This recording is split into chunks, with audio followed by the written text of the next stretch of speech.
Հայաստանի շրջանում կալանքը որպես խափանման միջոց շատ հաճախ է կիրառվում, թեև գործում են այլ խափանման միջոցներ ևս։ Ինչ եք կարծում, ինչի է դա կապված։ Ես կասեի ոչ թե հաճախ, շատ հաճախ, այլ գրեթե խափամիջոցներից հատկապես նման քաղաքական հնչեղություն ունեցած գործերի մեջ այլ խափամիջոց չի կիրառվում, բացի կալանքից։ Եվ սա կապված է կարծում եմ հենց իշխանության կողմից իջեցված պատվերից։ Եվ հետևաբար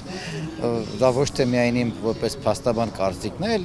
իրավագիտակցված հանրության կարծիքն է։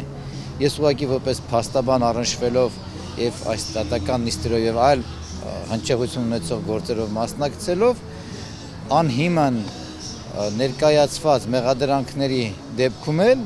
դատավորները եւ այդ դատավորները որոշակի խումբ կա դատավորների, որոնց է հիմնականում մակագրում, թե ինչպես չեմ կարող ասել, որոնք անխտիր կերպով կիրառում են կալանքը որպես խափման միջոց, անկախ նայած դա